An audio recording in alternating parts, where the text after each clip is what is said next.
আল্লাহ রাব্বুল আলামিন কুরআনুল কারীমের মধ্যে জানিয়ে দিলেন, ওয়া ইন তাউদ্দু নি'মাতাল্লাহি লা তুহসুহা।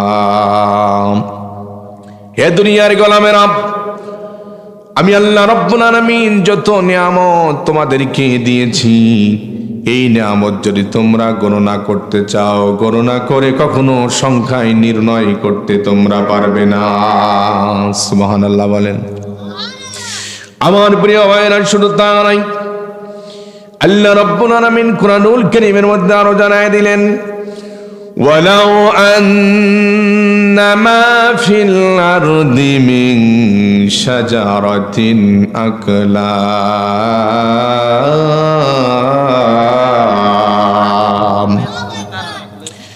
এই পৃথিবীতে যত বৃক্ষরাজি রয়েছে, যত গাছ রয়েছে, সকল গাছকে যদি তুমি কেটে কেটে কলম বানিয়ে ফেলো, সকল বৃক্ষরাজিকে যদি তুমি কেটে কেটে কলম বানাও, ওয়াল বাহরু ইয়ামুদ্দুহু মিন বাদিহি সাবআতু আবহুর মা নাফিদাত কালিমাতুল্লাহ। আর পৃথিবীর একটি সমুদ্র নয়, দুটি নয়, 7টি সমুদ্রের পানিকে যদি তুমি কালি বানাও, আর পৃথিবীর সকল বৃক্ষরাজি গুলিকে যদি তুমি কলম বানাও, বৃক্ষরাজির কলমগুলো ক্ষয় হয়ে যেতে পারে, 7 সমুদ্রের পানিগুলো শেষ হয়ে যেতে পারে, কিন্তু আল্লাহ পাকের নিয়ামতের শুকরিয়া লেখা কখনো শেষ হবে না। সুবহানাল্লাহ বলবেন। আমার প্রিয় ভাইরা, সেই মহান আল্লাহ রাব্বুল আলামিন যিনি আমাদেরকে পৃথিবীতে কত নিয়ামত দিলেন, শুধু পৃথিবীতেই নিয়ামত দিয়ে শেষ নয়, আল্লাহ রাব্বুল আলামিন মৃত্যুর পরেও আমাদের জন্য মহা সুখের জান্নাত রেখেছেন, ঠিকই না? আমার প্রিয় ভাইরা, জান্নাতটা কেমন হবে? কুরআনুল কারীমের মধ্যে আল্লাহ রাব্বুল আলামিন বলেছেন, সাবিকু ইলা মাগফিরাতিম মির রাব্বিকুম ওয়া জান্নাতিন আরদুহা কাআরদিস সামাই ওয়াল আরদ। তোমরা তোমার রবের ক্ষমার দিকে ধাবিত হও। যদি তোমরা তোমার রবের ক্ষমা পেয়ে যাও, আল্লাহ রাব্বুল আলামিন তোমাদেরকে এমন একটা জান্নাত দান করবে, যে জান্নাতের বিশালতা হবে এই বিস্তীর্ণ পৃথিবী আর সুবিশাল আকাশের চাইতেও বড় জান্নাত আল্লাহ একটা ছোট্ট মুমিনকে দান করে দেবেন। ছোট মুমিন, একেবারে অল্প, যার ঈমান একেবারে কম, একে যে জান্নাত দান করবে, এই জান্নাতের পরিধি হবে এই সুবিশাল পৃথিবীর চাইতেও বেশি। সুবহানাল্লাহ। শুধু তা নয়, এই পৃথিবীর চাইতে কত বেশি, কত গুণ বেশি হবে আল্লাহর নবী বলেন, নবীজি আমার বলেন, সবচাইতে নিম্নমানের সবচাইতে ছোট জান্নাতের পরিধি কেমন হবে? আল্লাহ রাব্বুল আলামিনের হাবিব বললেন, ও দুনিয়ার মানুষেরা শোনো, সবচাইতে ছোট জান্নাতকে আল্লাহ রাব্বুল আলামিন কত বড় বানিয়েছেন, এই পৃথিবীর 10 দুনিয়ার সমান ছোট্ট একটা জান্নাতের পরিধি বানিয়েছেন আল্লাহ। সুবহানাল্লাহ। সম্মানিত ভাইরা, সেই জান্নাত, যেই জান্নাত এই পৃথিবীর চাইতে 10 গুণে বড়, সেই জান্নাতকে এমনিতে এমনিতে পাওয়া যাবে? বলেন, এমনিতে এমনিতে আল্লাহ দিবেন? কিছু শর্ত আছে না নাই? আল্লাহ রাব্বুল আলামিন বললেন, বান্দারে, আমি তোমাকে জান্নাত দেব 2টি কন্ডিশনের মাধ্যমে, 2টা জিনিস তুমি আমাকে দিবা, বিনিময়ে আমি আল্লাহ রাব্বুল আলামিন তোমাদেরকে জান্নাত দান করব। আল্লাহ পাক বললেন, ইন্নাল্লাহা আশতারা মিনাল মুমিনিনা আনফুসাহুম ওয়া আমওয়ালাহুম বিআন্না লাহুমুল জান্নাহ। আল্লাহ পাক বললেন, আমি আমার মুমিন বান্দাদের কাছ থেকে ক্রয় করে নিয়েছি তাদের জান এবং মাল, বিনিময়ে আমি আল্লাহ রাব্বুল আলামিন তাদেরকে মহা সুখের জান্নাত দান করব। সুবহানাল্লাহ। আমার প্রিয় ভাইরা, এখন জান্নাত নিতে হলে পরে আমাদেরকে জান আর মাল দিতে হবে, আর আল্লাহ রাব্বুল আলামিন আমাদেরকে মহা সুখের জান্নাত দান করবেন। তাহলে জান আর মাল, তার মানে জান মানে দেয়া মানে যুদ্ধের ময়দানে জীবন দেয়া, ঠিক কিনা? আল্লাহর দিন আল্লাহর জমিনে কায়েমের জন্য চেষ্টা করা, আল্লাহর জমিনে আল্লাহর দিন কায়েমের জন্য সাহাবায়ে কেরামরা যেমন রক্ত ঝরিয়েছেন, নিজের জীবন দিয়ে দিয়েছেন জিহাদের ময়দানে আল্লাহর দিনকে বুলন্দ করার জন্য, কোরআনের আইন প্রতিষ্ঠা করার জন্য সাহাবায়ে কেরামরা নিজের জীবন পর্যন্ত দিয়ে দিয়েছে। দুনিয়ার কোনো কিছুকে তারা প্রাধান্য দেয় নাই, ঠিক কিনা বলেন? দুনিয়ার কোনো কিছুকে প্রাধান্য দিলেন না, তারা সবচাইতে প্রাধান্য দিয়েছেন আল্লাহর দিন আল্লাহর জমিনে প্রতিষ্ঠা করা, ঠিক কিনা? আমার প্রিয় ভাইরা, এই জন্য আল্লাহ রাব্বুল আলামিন বললেন, জান্নাত যদি পেতে চাও বান্দা, তাহলে তোমাকে জানও দিতে হবে, মালও দিতে হবে, সম্পদও ব্যয় করতে হবে, আবার আমার সময়টাও দ্বীনের জন্য, কোরআনের জন্য ব্যয় করতে হবে, ঠিক কিনা? আল্লাহ রাব্বুল আলামিন কুরআনুল কারীমের অন্য জায়গায় বললেন, আল্লাযীনা ইউকিমুনাস সালাতা ওয়া মিম্মা রাযাকনাহুম ইউনফিকুন। আল্লাহ পাক বললেন, যারা নামাজ কায়েম করে, নামাজ প্রতিষ্ঠা করে, আর তাকে যে রিজিক দিয়েছে রিজিক থেকে তারা খরচ করে, আল্লাহ পাক বললেন, উলাইকা হুমুল মুমিনুনা হাক্কা, তারাই হলো প্রকৃত মুমিন, তারাই হলো সত্যিকারের মুমিন। সুবহানাল্লাহ। আল্লাহর জমিনে নামাজ প্রতিষ্ঠা করার চেষ্টা করা এবং সম্পদ থেকে ব্যয় যদি কেউ করতে পারে, তো আল্লাহ রাব্বুল আলামিন তাদেরকে ঘোষণা দিচ্ছেন যে এরাই হলো প্রকৃত মুমিন। সুবহানাল্লাহ বলেন। তাহলে প্রকৃত মুমিন হতে হলে আমাদেরকে আল্লাহর জমিনে দ্বীন প্রতিষ্ঠার কাজ করতে হবে। 2 নম্বর, আমাদের যে রিজিক দিয়েছেন, যে সম্পদ দিয়েছেন, সেই সম্পদ থেকে আল্লাহর দ্বীনের জন্য খরচ করতে হবে, ঠিক কিনা? একটু জিকির করেন, লা ইলাহা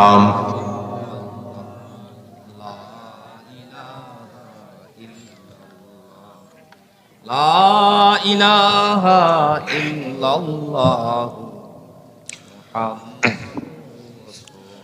ঈমানের পথে অবিচল থেকে আমার মরণ যেন হয়।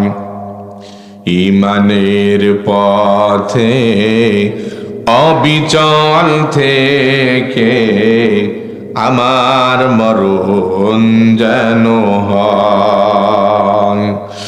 তোমারই কাছে মিনতি আমার, তোমারই কাছে মিনতি আমার, মহামহিম দয়াময়। ঈমানের পথে অবিচল থেকে আমার মরণ যেন হয়। লা ইলাহা, এর মধ্যে চিনি লাগবে না তো, লবণ লাগবে, চিনি দিতে বলবেন, মিষ্টি করতে বলছে কি?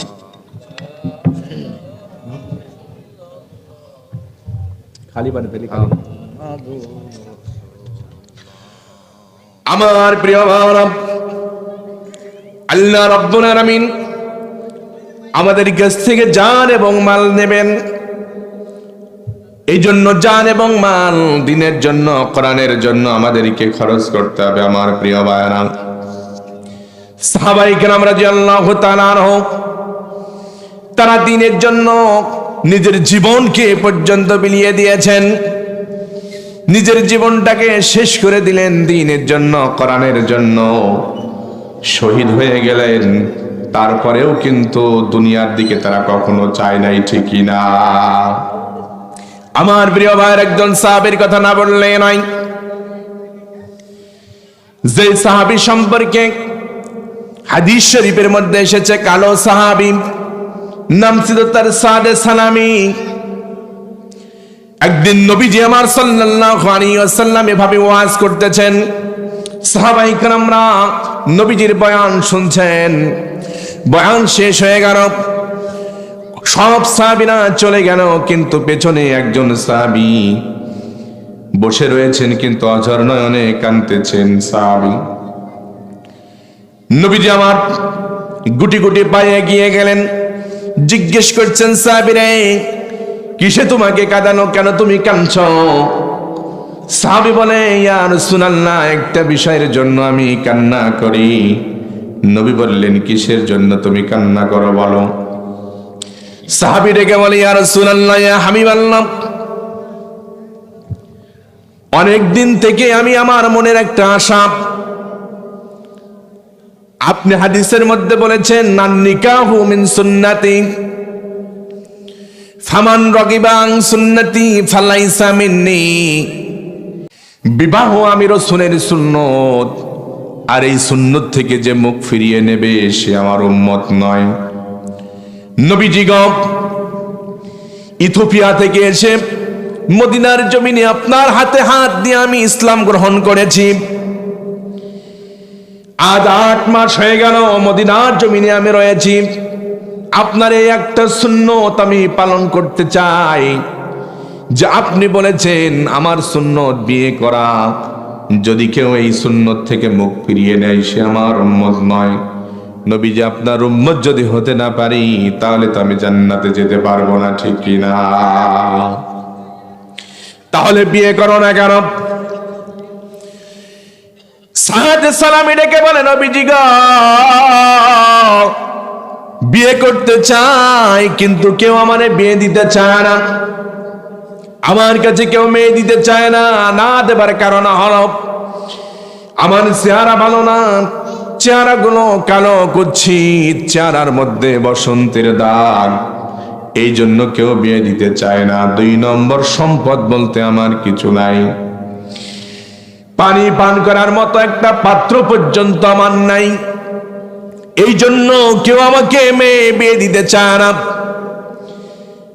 আমার প্রিয় ভাইরা, আপনার এলাকায় কেমন আমি জানি না, কিন্তু আমার চুয়াডাঙ্গার অবস্থা হলো, মেয়ে অথবা ছেলের বিয়ে দেওয়ার সময় সর্বপ্রথম গার্জিয়ানরা যেটা দেখে সেটা দেখে ছেলের চেহারা সুন্দর কিনা অথবা মেয়ের চেহারা সুন্দর কিনা। এর উপরে যেটা দেখে সেটা দেখে সম্পদ আছে কিনা। আপনার এদিকেও কি এমন নাকি? কিন্তু দিন আছে কিনা দেখে না, দিনদারিত্ব কিনা এটা দেখার সময় তাদের নাই। সুন্দর স্মার্টলি চেহারার অধিকারী কিনা আর সম্পদ আছে কিনা, এ দুটি থাকলে না। আবার মাঝে মাঝে দেখা যায় সম্পদ যদি বেশি থাকে, একটু কালো হলেও নো প্রবলেম। সম্পদ যদি বেশি থাকে, বয়স হয়ে গেলেও সমস্যা নাই। আর গভর্নমেন্টের চাকরি যদি করে, মাথায় চুল না থাকলেও নো প্রবলেম, ঠিকই না? সুন্দর যুবক, চাকরি নাই তো ভালো মেয়ে পায় না, অথচ কালা, বয়স বেশি, মাথায় চুল নাই, চাকরি আছে তো সুন্দর মেয়েগুলো ধরে নিয়ে যায়, ঠিক কিনা গোগোডাঙ্গার যুবকেরা? আমার প্রিয় ভাইরা, সাহাবী বলে, ইয়া রাসূলুল্লাহ, মেয়ের বাবার আমারে বিয়ে দেয় না 2টি কারণে। আমার কোনো সম্পদ নাই, আমার কোনো চেহারা ভালো নাই, এই জন্য। নবীজি আমার বললেন, কান্না করার কোনো দরকার নাই সাহাবী, তুমি আমার সুন্নত পালন করতে চাও, বিয়ে করতে চাও, তোমার জন্য আমি মেয়ে ঠিক করে দেব, তোমার বিয়ের জন্য আমি রাসূল প্রস্তাব পাঠিয়ে দিচ্ছি। সুবহানাল্লাহ। নবীজি আমার পত্র লেখার ব্যবস্থা করে দিলেন, পত্র লিখে দিলেন। পত্র লিখে সাদে সালামিকে ডেকে বলে, সাদে সালামি রে, এই নাও এই পত্রের ভিতরে মেয়ের বাবার নাম রয়েছে, মেয়ের বাবার ঠিকানা রয়েছে, বাড়ির ঠিকানা পর্যন্ত লেখা রয়েছে। তুমি এই ঠিকানা মোতাবেক চলে যাও, যে মেয়ের বাবাকে তার মেয়েকে বিয়ের জন্য তুমি আমি রাসূলের পক্ষ থেকে প্রস্তাব দিয়ে দিবা। আমার প্রিয় ভাইরা, সাহাবী পত্রখানা পেয়ে ঠিকানা মোতাবেক দৌড় শুরু করেছেন। অন্যান্য সাহাবীরা ডেকে বলে, সাহাবী কোথায় তুমি দৌড়ে দৌড়ে যাও? সাহাবী বলে, সাহাবী ভাই, আমার নবী আজকে আমার বিয়ের জন্য প্রস্তাব লিখে দিয়েছেন, তার বাড়িতে আমি যাই। সাহাবীরা বলে, দেখি তোমার প্রস্তাব কার নাম লিখেছে। সাহাবীরা পড়ে দেখে এলাকার মধ্যে সম্ভ্রান্ত সবচাইতে জমিদার, টাকা পয়সা সবচাইতে বেশি এমন একজন সাহাবীর নাম আল্লাহর নবী লিখে দিয়েছে। যেই মেয়েটার জন্য প্রস্তাব পাঠানো হয়েছে ওই মেয়েটা হুরে মদিনা, মদিনার মধ্যে সবচাইতে সুন্দর। অন্যান্য সাহাবীরা বলছে, সাদ সালামি, নিজের চেহারা তুমি কখনো আয়নায় দেখেছো কিনা? এই চেহারা নিয়ে সম্পদ কিছু নাই, এত বড় জমিদারের হুরে মদিনাকে বিয়ের জন্য যাও, সাহস তো কম নয়। সাহাবী বলে, ভাইয়েরা, তোমরা আমার পথ খাটো করো না। বিয়ে দিক আর না দিক প্রস্তাব পাঠিয়েছেন বিশ্বনবী মুহাম্মদুর রাসূলুল্লাহ সাল্লাল্লাহু আলাইহি ওয়াসাল্লাম। নবীর হুকুমটা অন্তত মানার জন্য আমাকে বাড়ি পর্যন্ত যেতেই হবে। প্রস্তাবটা নিয়ে চলে গেলেন, বাড়িতে নক করলেন। বাড়ির ভিতরে থেকে জমিদার সাহাবী বেরিয়ে চলে আসলো।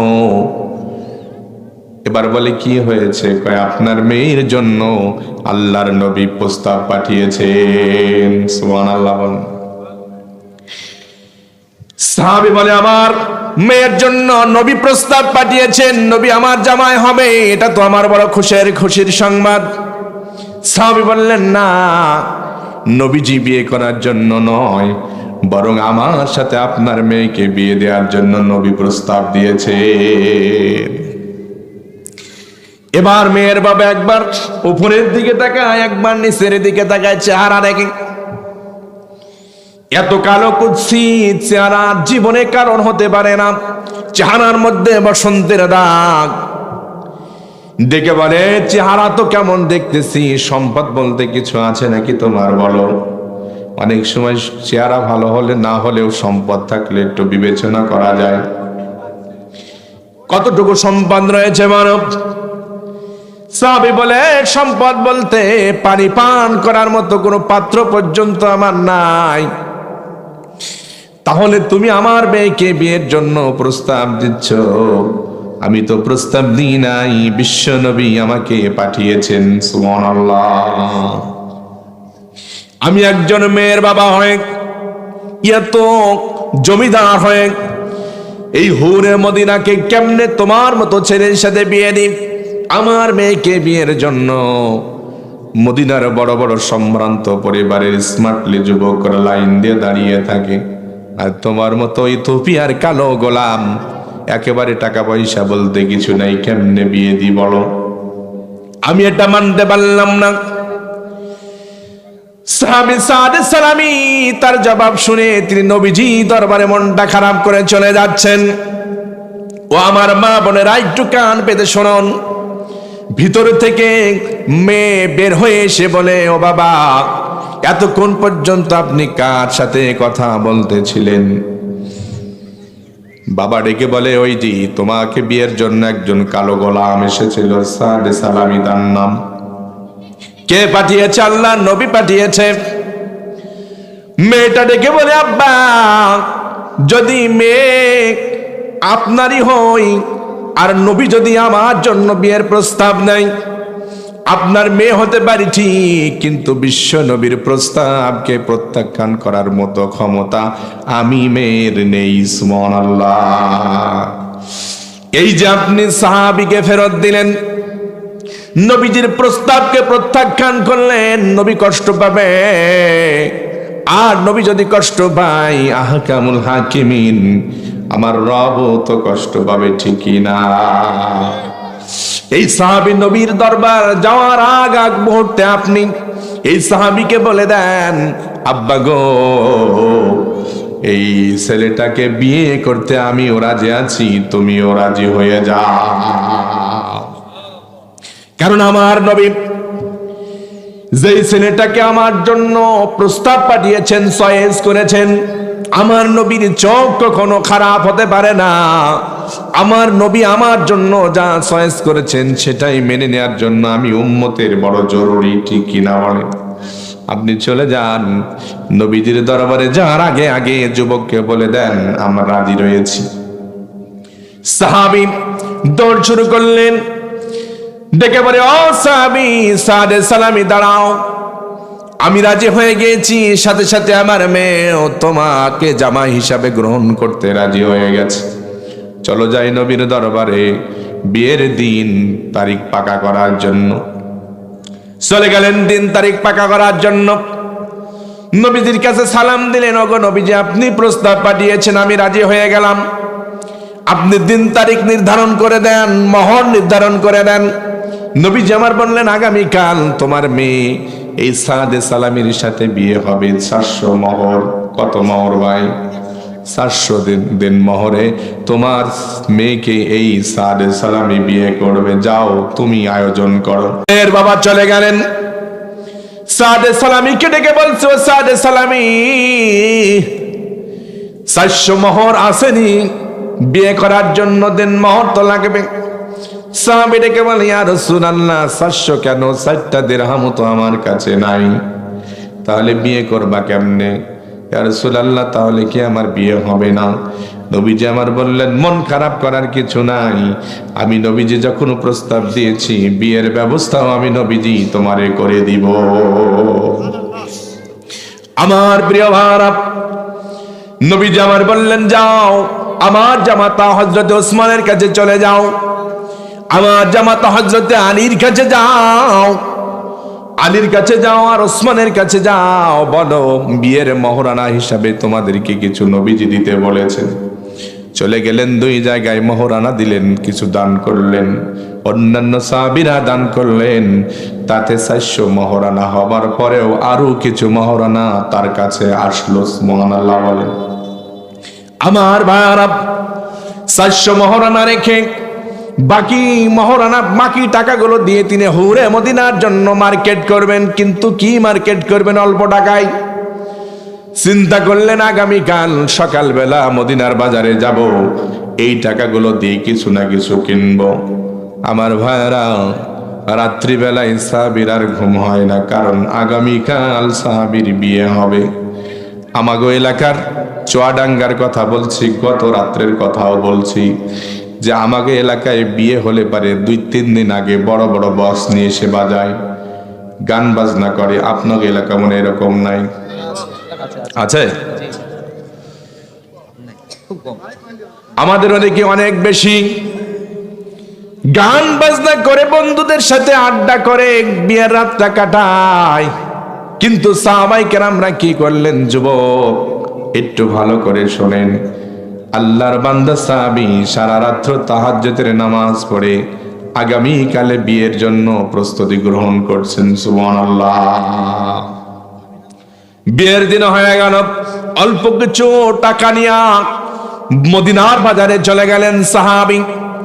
মদিনার বাজারে গিয়ে প্রথমে দেখতেছেন কি কি কেনা যায়। মার্কেটটা পুরো ঘুরে দেখলেন, দেখার পরে টাকাগুলো নিয়ে কিনবেন, শুরু করবেন। এই মুহূর্তে একজন সাহাবী এলান দিতেছে, ও মদিনার সাহাবীরা রে, তোমরা প্রস্তুত হয়ে যাও যুদ্ধে যাবার জন্য। কারণ হলো কাফের মুশরিকরা আল্লাহর নবীকে হত্যার জন্য মদিনাতে ধেয়ে আসতেছে, মদিনার দিকে ছুটে আসছে। তোমরা সকলে প্রস্তুত হয়ে যাও যুদ্ধের ময়দানে জিহাদ করার জন্য। সাহাবী আরো ভালো করে কান খাড়া করে শুনলেন, দেখলেন না একজন সাহাবী মাইকিং করে বেড়াচ্ছে মুখ দিয়ে, সাহাবীদেরকে প্রস্তুত করছেন জিহাদের ময়দানে যাবার জন্য। এবার কালো সাহাবী চিন্তা করলো, হায় রে, আমার কাছে যেই টাকাগুলো রয়েছে এগুলো দিয়ে যদি আমি হুরে মদিনার জন্য বাজার করি, আজকে আমার বিয়ে, আমি আজকে বিয়ে করে বাসর ঘরে থাকবো, আর আমার নবী যুদ্ধের ময়দানে চলে যাবে। কাফের মুশরিকরা আল্লাহ নবীকে মারার জন্য আসতেছে, আল্লাহর জমিনে আল্লাহর দ্বীনকে বিলীন করে দেওয়ার জন্য আসতেছে, আর আমি কি করে বাসর ঘরে আমার স্ত্রীর সাথে আমোদ ফুর্তি করব? এটা কখনো হতে পারে না। সুবহানাল্লাহ। সাহাবী বাজার করলেন না। আমার ভাইরা, সাহাবীরা দুনিয়া চান নাই, আখিরাত চেয়েছে, দ্বীনের জন্য কত স্যাক্রিফাইস করেছে দেখেন। সাহাবী বাজার করলেন না, বিয়ের কোনো বাজার না করে ওই টাকা দিয়ে একটা তলোয়ার কিনলেন, একটা ঢাল কিনলেন, আর একটা ঘোড়া কিনে যুদ্ধের কোনো পোশাক কেনার টাকা তার নাই। একটা কালো কাপড় নিয়ে শরীরকে সুন্দর করে মুড়িয়ে ফেললেন, যাতে কেউ দেখতে না পারে, চিনতে না পারে। কারণ হলো, যদি নবীজি চিনতে পারে যুদ্ধের ময়দানে তারে কখনো অনুমতি দিবে না। কারণ শত আসার পরে আজকে তার বিয়ের দিন, অন্যান্য সাহাবীদেরকে যুদ্ধের ময়দানে অনুমতি দিলেও এই কালো সাহাবীর বিয়ের দিনের কখনো নবীজি অনুমতি দিবে না। এই জন্য সুন্দর করে চেহারাটাকে মরিয়ে ফেলেছেন, হাতের ভিতরে তলোয়ার আর ঢাল নিয়ে বিয়ে বাড়িতে গেলেন না, যুদ্ধের ময়দানে দ্বীন কায়েমের জন্য, কোরআনের আইন প্রতিষ্ঠার জন্য, নবীকে বাঁচানোর জন্য ঝাঁপিয়ে পড়লেন। সুবহানাল্লাহ।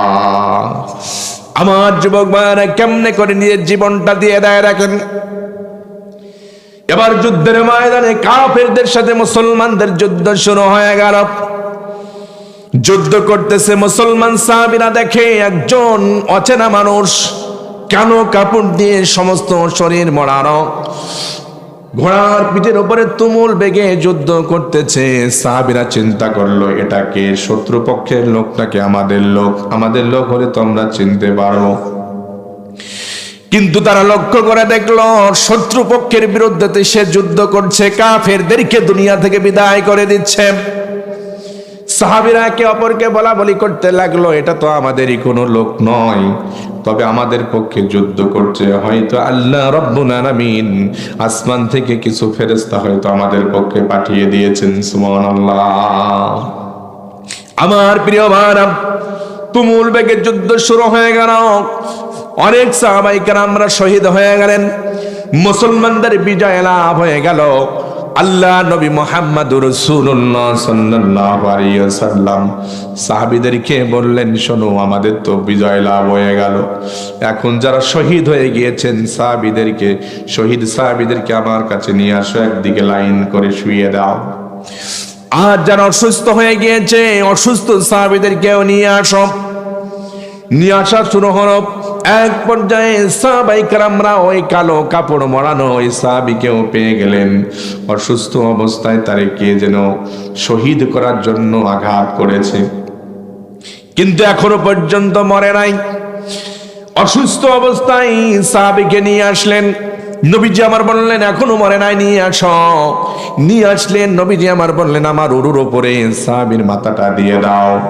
এটাকে অন্যান্য সাহাবীরা বলে, ইয়া রাসূলুল্লাহ, এরে তো আমরা চিনি না, চেহারা পর্যন্ত কালো কাপড় দিয়ে মোড়ানো, এ তো চেনা যায় না, শুধু চোখটা দেখা যায়। কিন্তু এত পরিমাণ কালো মানুষ, চোখের কালো পর্দা পর্যন্ত কাপড়ের সাথে মিলে গিয়েছে। নবীজি আমার জিজ্ঞেস করছেন, সাহাবীরা, কি তোমার পরিচয় বলো, কি তোমার নাম? সাহাবী কোনো কথা বলে না, চোখ দিয়ে যেন মুক্তার দানার মতো টপ টপ টপ টপ করে পানি পড়তে থাকে। নবীজি আমার বলছেন, কি তোমার নাম বলো, তোমার তো চেনা যায় না। সাহাবী কোনো কথা বলতে পারে না, কথা বলে না। নবীজি এক পর্যায়ে মুখের ওপর থেকে কালো পর্দাটা যখন সরিয়ে দিয়েছেন, নবীজি দেখেন, এ তো আমার সেই আদরের সাহাবী হযরতে সাদ সালামী, আজকে তার তো বাসর ঘরে থাকার কথা।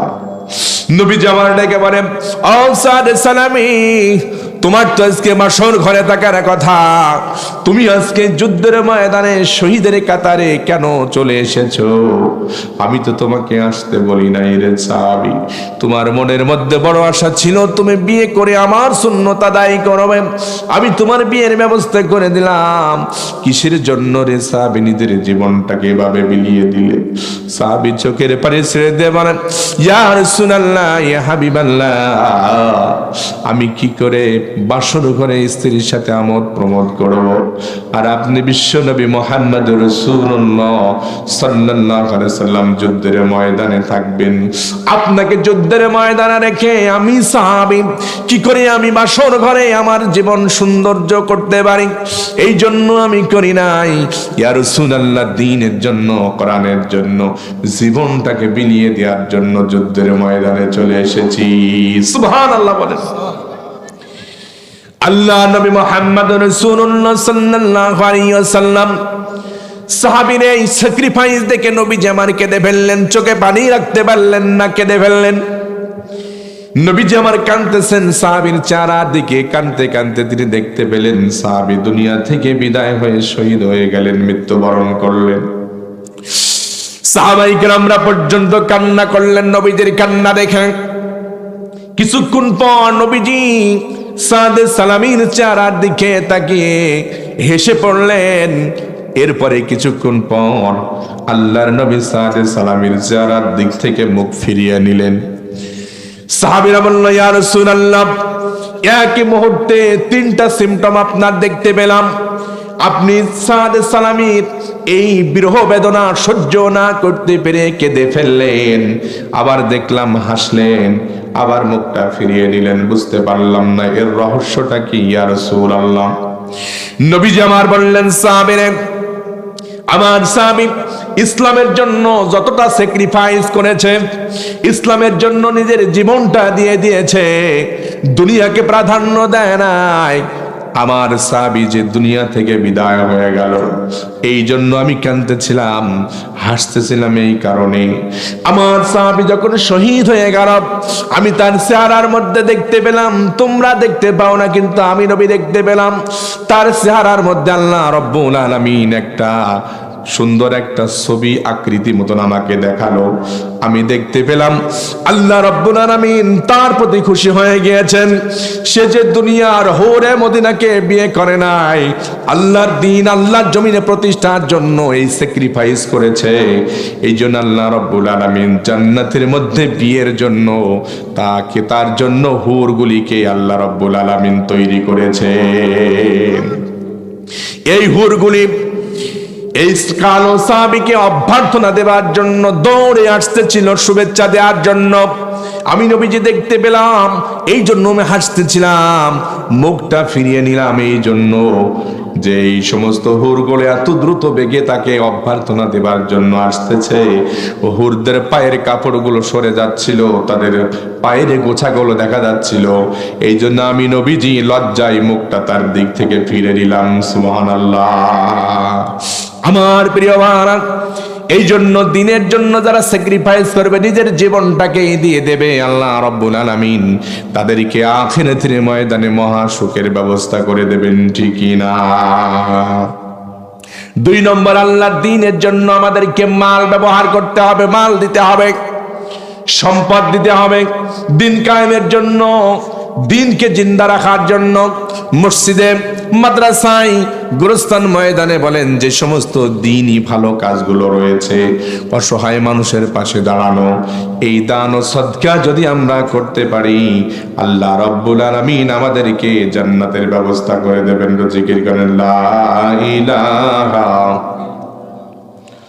ইল্লাল্লাহ।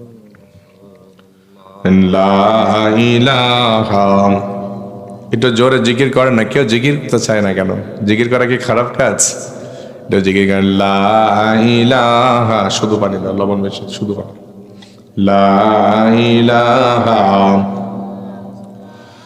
যাদের হৃদয়ে আছে আল্লাহর ভয় তারা কভু পথ ভুলে যায় না। ঠিক কিনা বলেন? যাদের হৃদয়ে আছে আল্লাহর ভয় তারা কভু পথ ভুলে যায় না। আল্লাহর প্রেম ছাড়া এই দুনিয়ায় কারো কাছে কোনো কিছু চাই না। রাতের আধারে যারা সিজদাতে রয়, দু চোখের অশ্রুতে নদী যেন বয়। রাতের আধারে যারা সিজদাতে রয়, দু চোখের অশ্রুতে নদী যেন বয়। ছলনার হাত সানি যত আসুক পেছনে ফিরেও সে তাকাই না। যাদের হৃদয়ে আছে আল্লাহর ভয় তারা কভু পথ ভুলে যায় না। আল্লাহর প্রেম ছাড়া এই দুনিয়ায় কারো কাছে কোনো কিছু চাই না। লা ইলাহা লা ইলাহা লা ইলাহা ইল্লাল্লাহু মুহাম্মাদুর রাসূলুল্লাহ সাল্লাল্লাহু আলাইহি ওয়াসাল্লাম। আমার প্রিয় ভাইরা, অনেকেই মনে করেন আমরা কি দান করব, আমাদের তো টাকা নাই পয়সা নাই, আমরা গরিব মানুষ কি দান করব। আল্লাহ রাব্বুল আলামিন দানের ক্যাটাগরি আল্লাহ রাব্বুল আলামিন তার নবীকে বলে দিলেন। নবীজিকে বললেন, ওগো নবীজি, আপনাকে যদি কেউ প্রশ্ন করে ওয়ায়াসআলুনাকা মাযা ইউনফিকুনা কুলিল আফওয়া, আপনাকে যদি কেউ প্রশ্ন করে ওগো নবীজি আমরা কি দান করব, নবীজি আপনি বলে দেন কুলিল আফওয়া, তোমার সংসার চালানোর পরে যতটুকু উদ্বৃত্ত থাকবে ওর মধ্য থেকে যতটুকু সম্ভব তুমি দ্বীনের জন্য কোরআনের জন্য দান করে দাও। সুবহানাল্লাহ বলে। আমার ভাইয়েরা, আমার এই আয়াত যেই নবীজির প্রতি নাজিল হয়েছিল সেই নবীজির দানের হাতটা কেমন ছিল একটা এক্সাম্পল দিয়ে শুনে নেন। আল্লাহ নবী বিশ্ব নবী মুহাম্মদুর রাসূলুল্লাহ সাল্লাল্লাহু আলাইহি ওয়াসাল্লাম একদিন মসজিদে নববীতে প্রবেশ করলেন। নামাজের সময় হয়ে গিয়েছেন। নবীজি নামাজ পড়ার জন্য ইমামতি করার জন্য সামনে দাঁড়ালেন, পেছনে মুয়াজ্জিন ইকামত দেওয়া শুরু করলেন। নামাজের মুয়াজ্জিন ইকামত দেওয়া শেষ করলেন। নবীজি আমার তাকবীরে তাহরিমা বেঁধে নামাজ শুরু করবেন, কিন্তু নামাজ শুরু করলেন না। নবীজি নামাজ শুরু না করে নবীজি আমার সাহাবায়ে কেরামদেরকে কাতারের দুই দিকে ভাগ করে তিনি মসজিদ থেকে বেরিয়ে চলে আসলেন। অন্যান্য সাহাবীরা কোনো বাদ উত্তর করলো না, প্রশ্ন করলো না। কিন্তু আমাকে এলাকায় যদি মসজিদের ইমাম যদি এমন করতো, একামত দেয়া শেষ নামাজ না পড়ে চলে গেলে, বলেন তো মুসল্লিরা বলতো হুজুর কোথায় যান বলে যান, ঠিক কি না বলেন? কিন্তু সাহাবীরা কোনো কথা বললেন না। আমরা তো মসজিদের ভিতরে জোরে জোরে কথা বলি, গল্প গুজব করি, সাহাবীরা একটা কথা বললেন না, অপেক্ষায় থাকলেন। দীর্ঘক্ষণ অপেক্ষা করার পরে নবীজি আমার আবার মসজিদে আগমন করলেন, নামাজে দাঁড়ালেন, নামাজ শুরু করলেন। নামাজ শেষ হয়ে গেল। সাহাবীরা ডেকে বলে, ইয়া রাসূলুল্লাহ, আপনি যদি কিছু না মনে করেন একটা প্রশ্ন করতে চাই। নবীজি আমার বললেন, কি প্রশ্ন করবা বলতে পারো।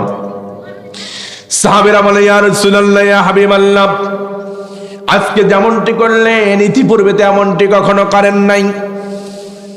মসজিদের মুয়াজ্জিন ইকামত শেষ করলো, আপনি নামাজ শুরু না করে চলে গেলেন, অনেকক্ষণ পর্যন্ত বাইরে থাকলেন, এরপরে আবার মসজিদে এসে নামাজ শেষ করলেন। এমনটি তো আপনি কখনো করেন না, আজকে এমন করলেন কেন?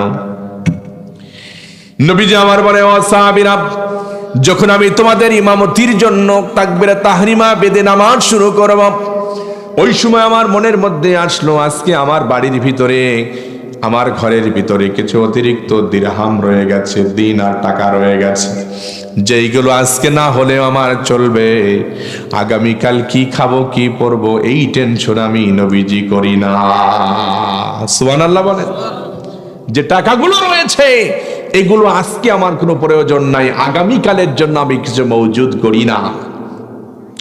সাহাবীরা, এই ঘরের মধ্যে অতিরিক্ত টাকা রেখে আমি তোমাদের ইমামতির জন্য যখন সূরা ফাতিহা পড়ব আর বলবো ইয়াকা না'বুদু ওয়া ইয়াকা নাস্তাঈন, আল্লাহ তোমার ইবাদত করি, তোমার কাছে সাহায্য চাই, ঘরের ভিতরে অতিরিক্ত টাকা পয়সা রেখে কেমনে আল্লাহর কাছে আমি চাইবো? এই জন্য আমি বাড়িতে চলে গেলাম, অতিরিক্ত টাকা পয়সাগুলো আমি দান করে দিলাম।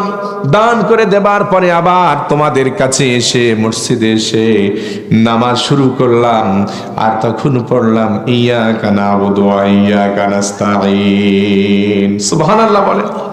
আর আমরা সম্পদের উপর সম্পদের পাহাড় বানাতে চাই, দান করতে চাই না, ঠিক কিনা বলেন?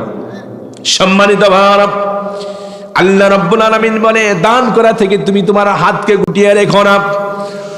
ওয়ালা তাজআল ইয়াদাকা মাগলুলাতান ইলা উনুকিকা, তুমি তোমার হাতকে গুটিয়ে রেখো না, দানের জন্য তুমি হাতকে প্রসারিত করে দাও। তুমি যদি দান করতে পারো আল্লাহ রাব্বুল আলামিন দুনিয়াতেই তোমাকে 10 গুণ সম্পদের মধ্যে বৃদ্ধি করে দেবেন। সুবহানাল্লাহ বলেন। আমার প্রিয় ভাইয়েরা, শুধু তা নাই, যদি আমরা দান করতে পারি প্রকাশ্যে অথবা গোপনে, রাতের আধারে অথবা দিনের বেলা যদি দান করতে পারি, আল্লাহ রাব্বুল আলামিন আমাদের জিন্দেগির সব গুনাহগুলো মাফ করে দেবেন। সুবহানাল্লাহ। আল্লাহ পাক ডেকে বলেন আল্লাযীনা ইউনফিকুনা আমওয়ালাহুম বিল্লাইলি ওয়ান নাহার, যারা আল্লাহর দ্বীনের জন্য, কোরআনের জন্য, ভালো কাজের জন্য দিনে অথবা রাত্রে দান করে, রাতের আধারেও গোপনে গোপনে যারা দান করে, আবার রাতের আধারে দান করলো, দিনের বেলায়ও দান করলো। আমার ভাইরা, 2 মণ ধান আমার তসলিম ভাই মা বাবার জন্য দান করেছে। একটু পরে আমি চাবো একটু ওয়াজটা শুনে নি, তারপরে আমরা দান করবো ইনশাল্লাহ, ঠিক আছে তো? আমার প্রিয় ভাইরা, আল্লাহ রাব্বুল আলামিন কুরআনুল কারীমের মধ্যে বললেন যারা গোপনে অথবা প্রকাশ্যে, রাতের আধারে অথবা দিনের বেলা যারা দান করে, আল্লাহ পাক বললেন ফালাহুম আজরুহুম ইনদা রাব্বিহিম, আল্লাহ রাব্বুল আলামিন তাদেরকে পরিপূর্ণ প্রতিদান দান করবেন। সুবহানাল্লাহ। শুধু তাই না, আল্লাহ পাক বললেন ওয়ালা খাউফুন আলাইহিম ওয়ালা হুম ইয়াহজানুন, হাসরের ময়দানে, কিয়ামতের দিন, এই বিভীষিকাময় মুহূর্তে তাদের কোনো চিন্তাও থাকবে না, তাদের কোনো ভয়ও থাকবে না। সুবহানাল্লাহ বলেন।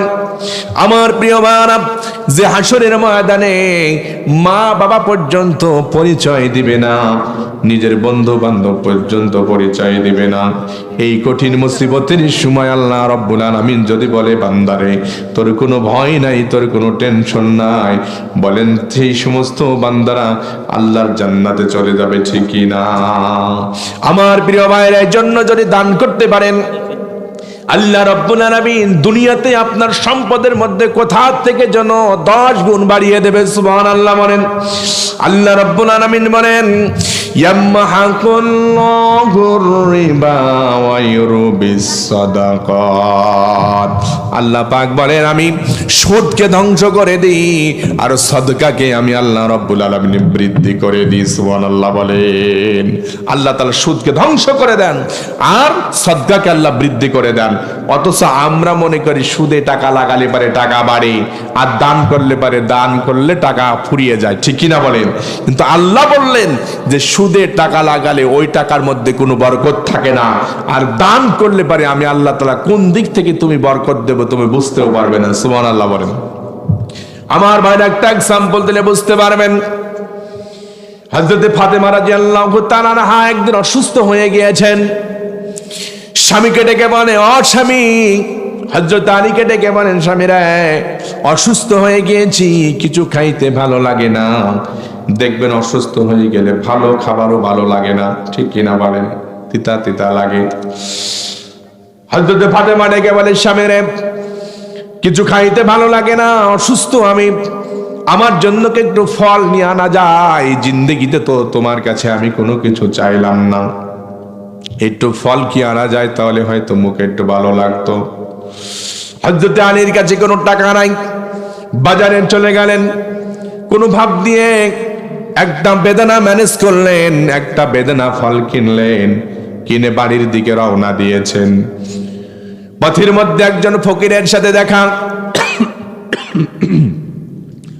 ফকির ডেকে বলে, আলী রে,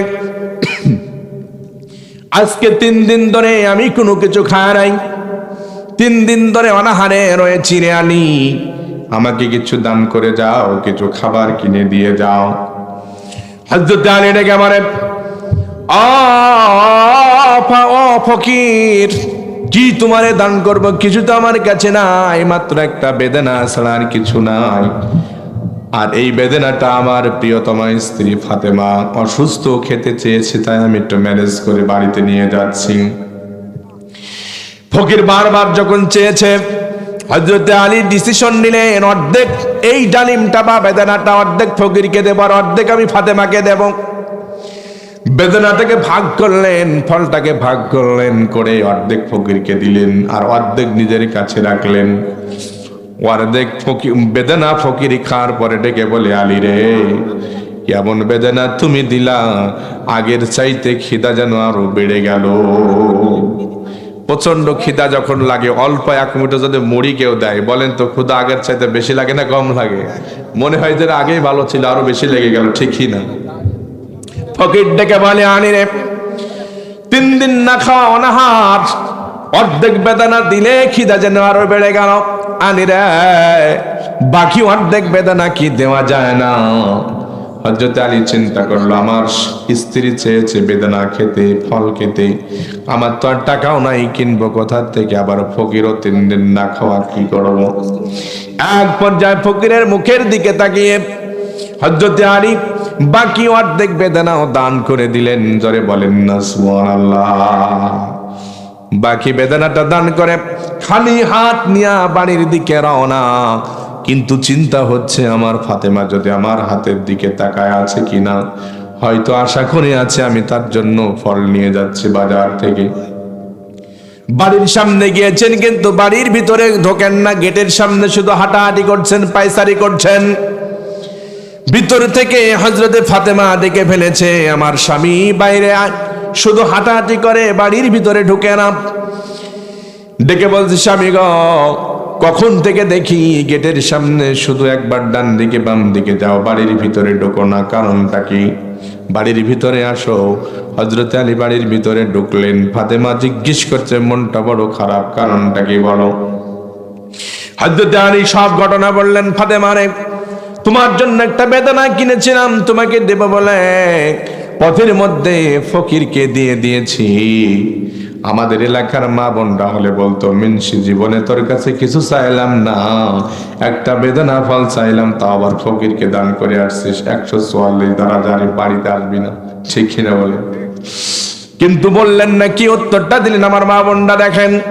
ফাতেমা ডেকে বলে, ও স্বামী, টেনশন করার কোনো কারণ নাই, আপনি যেই বেদনা ফলটা দান করেছেন, এই জন্য আল্লাহ রাব্বুল আলামিন আমাকে সুস্থ করে দিয়েছেন। সুবহানাল্লাহ। ও স্বামীরে, চিন্তা করার দরকার নাই, আল্লাহ নবী বলেছেন, সাদকাতু তারুদ্দুল বালা, দান করলে তার বালা মুসিবত দূর হয়ে যায়, অসুখ বিসুখ দূর হয়ে যায়। ওই জন্য আল্লাহ রাব্বুল আলামিন আমাকে সুস্থতার নিয়ামত দান করেছে, টেনশন করার কোনো কারণ নাই। সুবহানাল্লাহ। চলো ঘরের ভিতরে। হযরত আলী আর ফাতেমা ঘরের ভিতরে চলে গেলেন। একটুখানি পর ঘরের বাইরে থেকে গেটের সামনে কে যেন ডাকতেছে, আলী রে, ও আলী, তাড়াতাড়ি বাড়ির ভিতর থেকে বেরিয়ে আসো। হযরত আলী বাড়ির ভিতর থেকে বেরিয়ে আসলেন। এসে দেখে হযরতে সালমান ফারসি নামক একজন সাহাবী মাথার উপর একটা পাত্র নিয়ে দাঁড়িয়ে আছেন। হযরতে আলীকে ডেকে বলেন, আলী রে, তাড়াতাড়ি করে আমার মাথার উপরের পাত্রটা একটু নামায়া দাও। নামিয়ে দেওয়া হলো। সালমান ফারসি ডেকে বলে, আলী রে, এই যে বেদানা ফলগুলো আল্লাহ নবী তোমাদেরকে দিতে বলেছেন, এই বেদানা ফলগুলো তোমরা বাড়ির ভিতরে নিয়ে যাও। হযরতে আলী পাত্রের ভিতরে ডালিম ফলগুলো, বেদানা ফলগুলো গুনতেছেন। এক এক করে গুনতে গুনতে 9 পর্যন্ত গুনে দেখে আর কোনো বেদানা নাই। হযরতে আলী ডেকে বলেন, ও ভাই সালমান ফারসি, এই বেদনাগুলো হয়তো আমার না, নবীজি মনে হয় অন্য কাউকে দিতে বলেছেন, তুমি ভুল করে আমার বাড়িতে চলে এসেছো। সালমান ফারসি বলে, না, আমি ভালো করে শুনে এসেছি, তোমার নামটা নবীজি বারবার বলেছে, তোমার বাড়িতে এই 9টা বেদনা দিতে বলেছে। হযরত আলী বলে, কোশ্চিন কানেও হতে পারে না, আমি বিশ্বাস করি না, এগুলো আমার হতে পারে না। তর্ক বিতর্ক শুরু হয়ে গেল। হযরত সালমান ফারসি ডেকে বলে, আলী রে, কোন সূত্রের ভিত্তিতে তুমি বলছো এগুলো তোমার না, অথচ আমি এই মুহূর্তে তোমার কাছে নবীর দরবার থেকে নিয়ে আসলাম, তুমি আমার সাথে অযথা তর্ক করছো কেন? হযরত আলী ডেকে বলে, ভাই, আমি ওই সূত্রে বলছি, আল্লাহর নবী বলেছেন, একটা যদি কেউ দান করে আল্লাহ রব্বুল আলামিন দুনিয়াতে তাকে 10 গুণ দান করবেন। সুবহানাল্লাহ। আমি গুনলাম, এক এক করে 9টা হলো। ইসলাম যদি সত্য হয় 9টা নয়, আমার বেদনা হবে 10টা। এবার হযরতে সালমান ফারসি হযরতে আলীকে বুকের মধ্যে জড়ায় ধরে বলে, আলী রে, তুমি যা বলেছো তাই। আমি দেখলাম আল্লাহর নবী বেদনা গুনতেছেন তোমাকে দেওয়ার জন্য, বারবার গুনে 9টাও দেয় না, আবার 11টাও দেয় না, 10টা দেয় কেন? আমি এই সত্য উন্মোচন করার জন্য কেন নবীজি শুধু 10টাই বারবার গুনে দেয়, বেশিও দিলেন না, কমও দিলেন না, এইটা আমি জানার জন্য একটা বেদনা আমার পকেটের ভিতরে লুকিয়ে রেখেছিলাম। সুবহানাল্লাহ।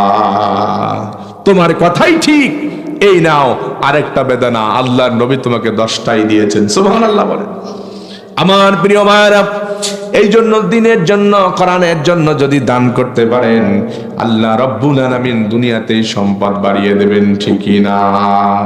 শুধুমাত্র তা নয়, আমাদের মধ্য থেকে যাদের মা দুনিয়া থেকে বিদায় হয়ে গেছে, আমাদের মধ্য থেকে যাদের বাবা দুনিয়া থেকে বিদায় হয়ে গেছে, আমার প্রিয় ভাইরা, মা বাবা যখন দুনিয়া থেকে বিদায় হয়ে যায়, তাদের সমস্ত আমল বন্ধ হয়ে যায়, কিন্তু তারা কবরে শুয়ে শুয়ে কলিজার টুকরা সন্তানের হাতের দিকে চেয়ে থাকে, আমার সন্তান কখন আমার জন্য দোয়া করবে, রব্বির হামহুমা কামা রব্বায়ানি সগীরা।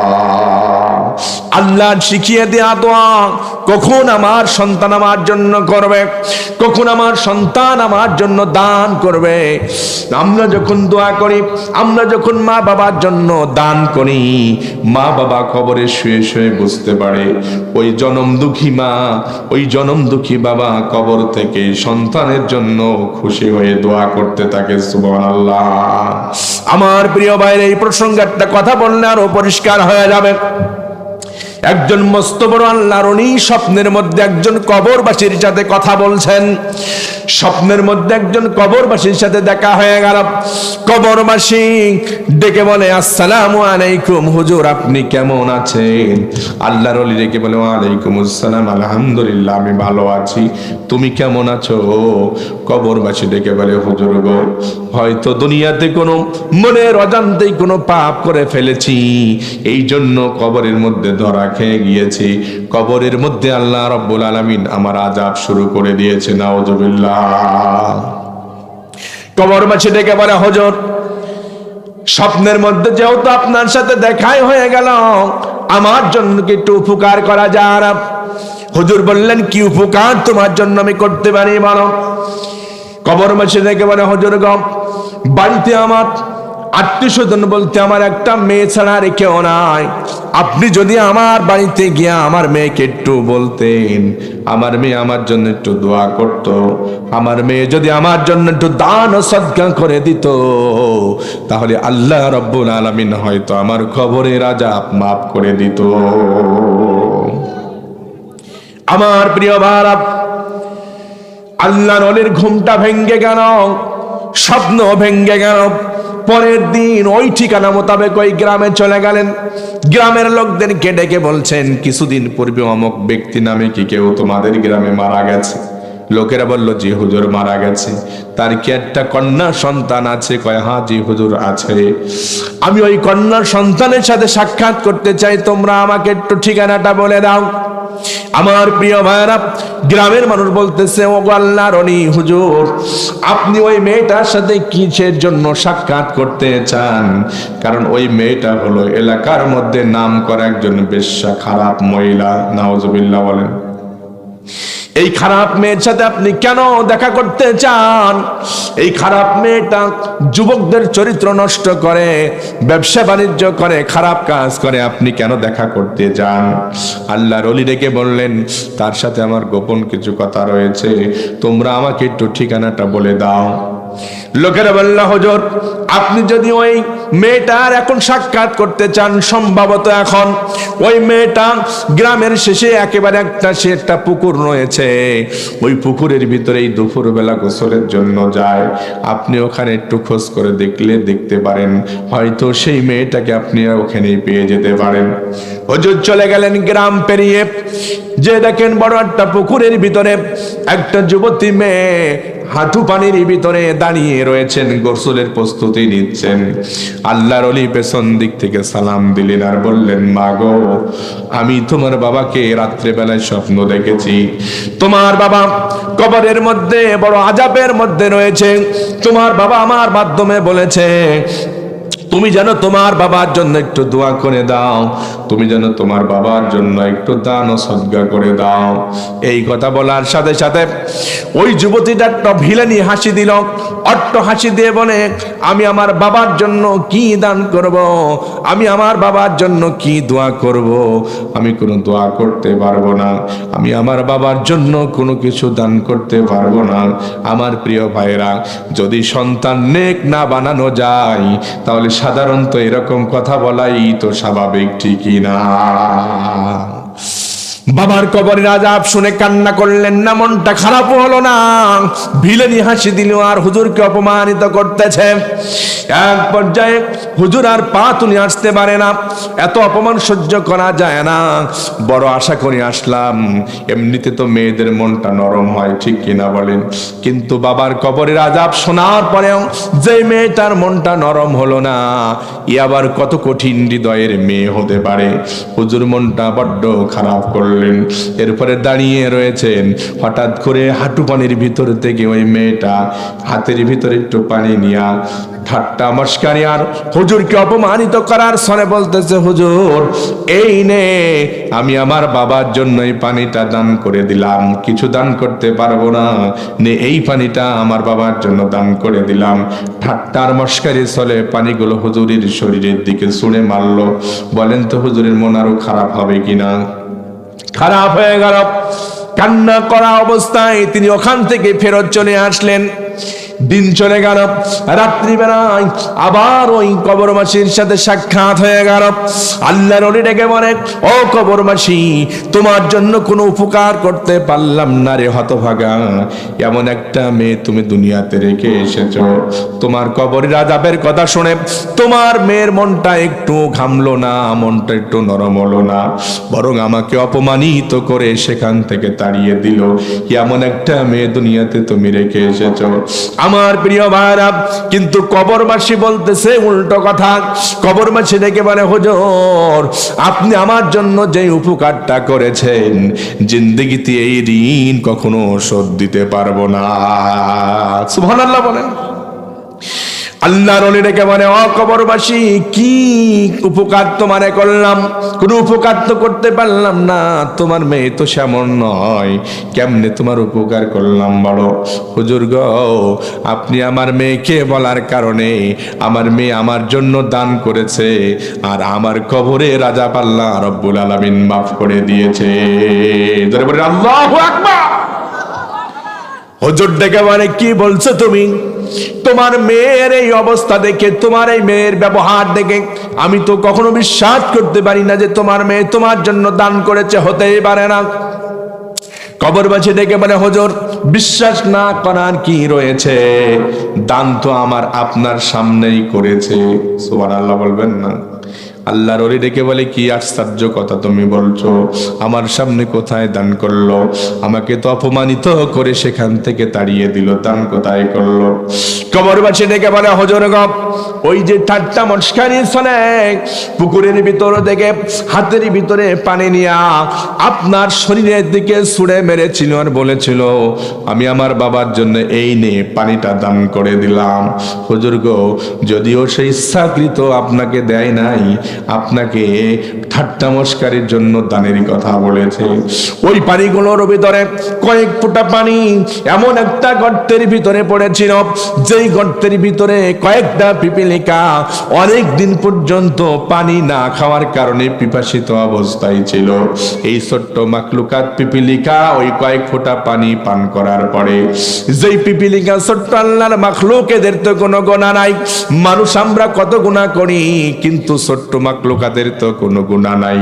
এই ছোট্ট মাকলুকাত আল্লাহর কাছে দোয়া করলো, রব্বে কাবা, যার ওসিলায় আমি কয়েক ফোঁটা পানি পান করতে পারলাম অনেকদিন পর পিপাসিত অবস্থায়, এর যদি কোনো আত্মীয় স্বজন, বাবা মা কবরের মধ্যে আযাবের মধ্যে থাকে, ও আল্লাহ, তুমি এর বাবা মাকে মাফ করে দিয়া তাদের কবর দুটিকে জান্নাতের বাগান বানিয়ে দিও। আমার আল্লাহ এই ছোট্ট পিপিলিকার দোয়া কবল করে আমার কবরের আযাবগুলো আমার মেয়ের ওই 2 ফোঁটা পানির কারণে মাফ করে দিয়েছেন। সুবহানাল্লাহ বলে। আমার প্রিয় মারা, 2-1 ফোঁটা পানির কারণে যদি মা বাবার কবরের আযাব মাফ হয়ে যেতে পারে, তাহলে মায়ের জন্য, বাবার জন্য যদি দান করা যায়, বলেন তো আল্লাহ রাব্বুল আলামিন মা বাবার কবরের আযাব মাফ করতে পারে না? পারে না।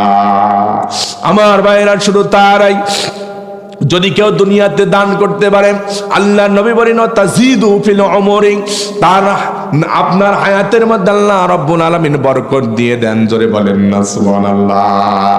হায়াতের মধ্যে বরকত দেওয়ার মালিক কে বলেন? হ্যাঁ, রিজিকের মালিক কে বলেন? রিজিক দেবার মালিক আল্লাহ। দুনিয়াতে রিজিকের টেনশন আপনারা কখনো করবেন না, কারণ আল্লাহ রাব্বুল আলামিন বলেন, ওয়া মা মিন দাব্বাতিন ফিল আরদি ইল্লা আলাল্লাহি রিজকুহা। আল্লাহ বলেন, আমি পৃথিবীতে বিচরণশীল এমন কোন মাখলুকাত সৃষ্টি করি নাই যাদের রিজিকের বন্দোবস্ত আমি আল্লাহ রাব্বুল আলামিন নিজে করি নাই। সুবহানাল্লাহ বলেন। আর 2-3 মিনিটের রিজিকের একটা কথা বলে আমি শেষের দিকে যাব। আমার ভাইয়ারা, মুসা আলাইহিস সালামের উপর একবার ওহী নাজিল হচ্ছে। হযরত মুসা পয়গম্বর দাঁড়িয়ে রয়েছেন। সাধারণত এই নবীরাও তো বিয়ে করেছিলেন, নবীদেরও তো সংসার ছিল, ঠিক কিনা বলেন? স্বাভাবিকতই হযরত মুসা আলাইহিস সালামের ব্রেনটা একটু পরিবারের দিকে ছিল। ওই সময় ওহী নাজিল হচ্ছে। আল্লাহ রাব্বুল আলামিন ডাইরেক্টলি মুসা আলাইহিস সালামকে বললেন না, ও মুসা রে, এখন আমি তোমার উপর ওহী নাজিল করছি, কেন তোমার মনটা অন্যদিকে? এই কথা বললেন না। আল্লাহ বুঝতে পারলেন মানুষ মাত্রই দুনিয়ার সংসারে চিন্তা আসতেই পারে, ঠিক কিনা বলেন? আল্লাহ রাব্বুল আলামিন প্র্যাকটিক্যালে মুসা আলাইহিস সালামকে বুঝিয়ে দিলেন। হাতে ছিল একটা লাঠি। আপনারা জানেন মুসা আলাইহিস সালামের হাতের মধ্যে একটা বিশেষ লাঠি থাকতো, এই লাঠি দ্বারা অনেক কিছু করা যেত। আল্লাহ রাব্বুল আলামিন ওহী নাজিল করলেন, মুসা রে, তুমি যেখানে দাঁড়িয়ে আছো, দেখো তোমার সামনে একটা গোল বড় পাথর দেখা যায়। তোমার হাতের ভিতরে যে লাঠিটা রয়েছে, সেই লাঠি দিয়ে তুমি পাথরের উপর আঘাত করো। আল্লাহ রাব্বুল আলামিনের আদেশ পাওয়া সত্ত্বেই মুসা পয়গম্বর বড় পাথরের উপরে হাতের লাঠি দ্বারা আঘাত করলেন। আঘাত করে দেখে ওই বড় পাথরের ভিতরে আবার আরেকটা পাথর তিনি পেয়ে গেলেন। আল্লাহ বললেন এই পাথরের উপর তুমি আবার আঘাত করো। আঘাত করলেন, পাথরটা ফেটে গেল। এরপরে আবার একটা গোল পাথর বেরিয়ে এলো। আল্লাহ রাব্বুল আলামিন বললেন, মুসা রে, আবার তুমি ওই পাথরের উপরে আঘাত করো। 3 নম্বর পাথরের উপর আঘাত করলেন। এবার দেখেন পাথরের ভিতরে আর কোনো পাথর নাই, ফাঁকা জায়গা। এই ফাঁকা জায়গার ভিতরে ছোট্ট ছোট্ট মাখলুকাত, যা দুনিয়ার মানুষ চোখে দেখতে পারবে না। আল্লাহ রাব্বুল আলামিন মুসা আলাইহিস সালামের মধ্যে চোখের মধ্যে বিশেষ একটা শক্তি দান করলেন। দুনিয়ার মানুষ দেখতে পায় না, কিন্তু ছোট ছোট সেই পিপিলিকাগুলো মুসা আলাইহিস সালাম দেখার শক্তি অর্জন করলেন, দেখতে পেলেন। সুবহানাল্লাহ বলে। মুসা আলাইহিস সালাম দেখেন যে পিপিলিকাগুলো দেখা যায় না, ছোট্ট ছোট্ট পিপিলিকা, একটা পাথর নয়, 2টি নয়, 3টি পাথরের ভিতরে, যেখানে কোনো বাতায়ে যায় না, যেখানে কোনো ফাঁকা জায়গা নাই, এই 3টা পাথরের ভিতরে ছোট্ট ছোট্ট মাখলুকাত গুলো তাদের মুখের ভিতরে খাবার নিয়ে খাচ্ছেন আর আল্লাহ রাব্বুল আলামিনের তাসবিহ তেলাওয়াত করছেন। সুবহানাল্লাহ বলে। মুসা আলাইহিস সালামকে আল্লাহ বুঝিয়ে দিলেন, ও মুসা রে, দুনিয়ার রিজিকের চিন্তা করো, অথচ আমি আল্লাহ রাব্বুল আলামিন 3টা পাথরের ভিতরে, যেখানে কোনো আওয়াজ যায় না, যেখানে দুনিয়ার কোনো বাতায় যায় না, এই অন্ধকার জন্য 3টা পাথরের ভিতরে যদি ছোট্ট একটা মাখলুকাতকে খাবার পৌঁছে দিতে পারি। তুমি তো আশরাফুল মাখলুকাত, সৃষ্টির সেরা জীব, তোমার খাবারের কোনো টেনশন নাই। তুমি আমার ইবাদত করবা, খাবার দেওয়ার দায়িত্ব আমি আল্লাহর, ঠিক না? আমার ভাইয়েরা, এই জন্য আল্লাহর দ্বীনের জন্য দান করবেন, আল্লাহর কোরআনের জন্য দান করবেন। আল্লাহ রাব্বুল আলামিন আপনার রিজিকের অভাব দূর করে দেবেন। কিভাবে যে আল্লাহ রিজিক দেবেন, মহান আল্লাহ রাব্বুল আলামিনই জানেন, আর কেউ জানে না, ঠিক না? আমার ভাইরা, এই জন্য এই যে গোরস্থান ময়দান, তো এটা এই গোরস্থান ময়দানে 16 কাঠা জমি কেনার কথা বলেছেন, আমি শুনেছি। এই জমিটার সামনে রেজিস্টার হবে। কি আছেন? 1 কাঠা জমি মনে হয় 1 লাখ টাকা শুনলাম। 1 কাঠা জমি 1 লাখ টাকা করে দেওয়া হয়েছে। যদি কেউ চান, আল্লাহ যদি কারো শক্তি দান করে, হুজুর আমি 1 কাঠা জমির দাম দিব আমার মায়ের নামে, বাবার নামে। কারণ হলো অনেকেই রয়েছেন এখানে যাদের মা দুনিয়া থেকে চলে গেছেন, যাদের বাবা দুনিয়া থেকে চলে গেছেন, আছে না নাই বলেন?